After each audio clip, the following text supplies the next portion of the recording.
କଥାରେ ଅଛି ପ୍ରେମ ମାନେ ନା ବନ୍ଧ ବାଡ଼। ପ୍ରେମରେ ଲୋକେ ସବୁ ସୀମା ପାର କରିଦିଅନ୍ତି, କିନ୍ତୁ ଏମିତି ଏକ କାହାଣୀ ସାମ୍ନାକୁ ଆସିଛି ଯାହାକୁ ଶୁଣିଲେ ଆପଣଙ୍କର ପ୍ରେମ ଉପରେ ଘୃଣା ଆସିଯିବ। ତେବେ ପ୍ରେମ, ପ୍ରେମିକା, ପ୍ରେମିକ ଏହାକୁ ନେଇ ପ୍ରତିଦିନ ଘଟୁଛି କିଛି ନା କିଛି ଘଟଣା।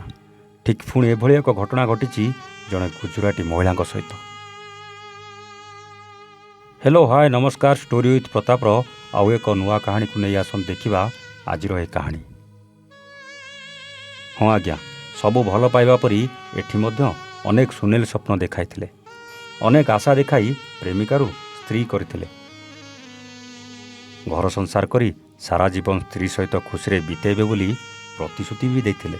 ହେଲେ ସ୍ୱପ୍ନ ଅଧାରୁ ଅଟକିଗଲା। ସ୍ତ୍ରୀକୁ ଅଧା ବାଟରେ ଧୋକା ଦେଇ ଏବେ ସ୍ୱାମୀ ତାକୁ ରାଜରାସ୍ତାରେ ଛାଡ଼ିଦେଲା।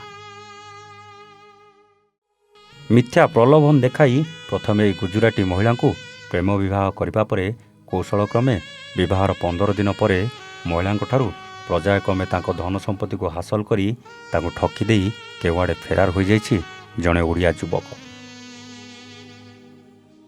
ମହିଳା ଜଣକ ଏବେ ନିଜର 2 ବର୍ଷର ଶିଶୁପୁତ୍ରକୁ ନେଇ ସ୍ୱାମୀର ଗାଁରେ ପହଞ୍ଚିଥିବା ବେଳେ ଏପଟେ ସ୍ୱାମୀ କିମ୍ବା ତା ପରିବାର ଲୋକେ କେହି ବି ଗାଁରେ ନଥିବା ଦେଖିବାକୁ ମିଳିଥିଲା। ଶେଷରେ ବାଧ୍ୟ ହୋଇ ଥାନାରେ ଦ୍ୱାରସ୍ଥ ହୋଇଥିଲେ।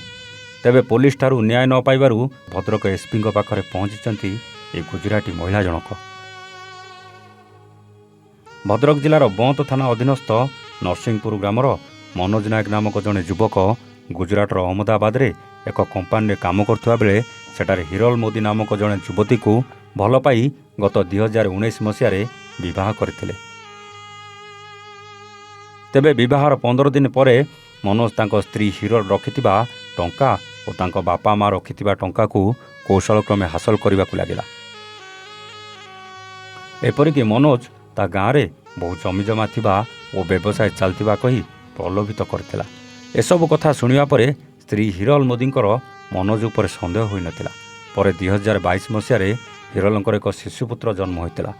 ସେତେବେଳକୁ ମନୋଜ ପ୍ରାୟ 5 କୋଟିରୁ ଅଧିକ ଟଙ୍କା ସେମାନଙ୍କଠାରୁ କୌଶଳକ୍ରମେ ଠକି ନେଇ ସାରିଥିଲା। ଏପରିକି ବିଜନେସ୍ ପାଇଁ ହିରଲ ମୋଦିଙ୍କ ନାମରେ ବିଭିନ୍ନ ବ୍ୟାଙ୍କରୁ ଋଣ ଆଣିଥିଲା।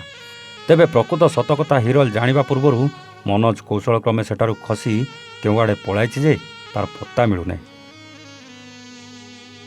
ଏପଟେ ହିରଲ ସତକଥା ଜାଣିବା ବେଳକୁ ତାଙ୍କ ଓ ତାଙ୍କ ବାପାଙ୍କ ପାଖରେ କିଛି ବି ଟଙ୍କା ନଥିଲା। ସର୍ବସ୍ୱ ହରାଇ ହିରଲ ନିଜ 2 ବର୍ଷର ଶିଶୁପୁତ୍ରକୁ ସାଙ୍ଗରେ ନେଇ ପ୍ରଥମେ ମନୋଜର ଗାଁ ଓ ପରେ ବନ୍ତ ଥାନାରେ ଅଭିଯୋଗ କରିଥିଲେ।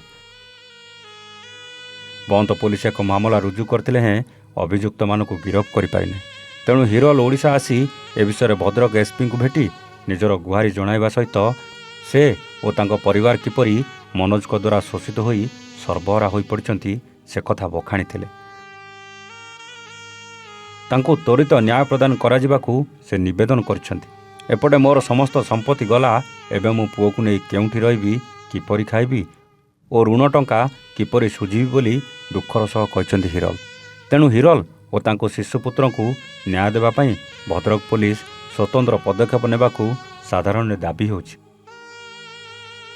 ହଁ ଦର୍ଶକ ବନ୍ଧୁ, ଆଜିକାଲି ଲଭ୍ ସେକ୍ସ ଧୋକା ନେଇ ଅନେକ ଘଟଣା ସମାଜରେ ଘଟୁଛି ଆଉ ଏମିତି ଅନେକ ଯୁବକ ଯୁବତୀ ନ୍ୟାୟ ପାଇବା ପାଇଁ ଥାନାକୁ ଦୌଡ଼ୁଛନ୍ତି। ତେବେ ଏହି ଘଟଣାରେ ମନୋଜ ନାୟକଙ୍କ କୌଣସି ପ୍ରତିକ୍ରିୟା ମିଳିପାରିନଥିବା ବେଳେ ପୋଲିସ ମହିଳାକୁ ନ୍ୟାୟ ଦେବା ପାଇଁ କି ପଦକ୍ଷେପ ନେଉଛି ତାହା ଦେଖିବାକୁ ବାକି ରହିଲା। ଏମିତି ପ୍ରେମକୁ ଆପଣ କ'ଣ କହିବେ?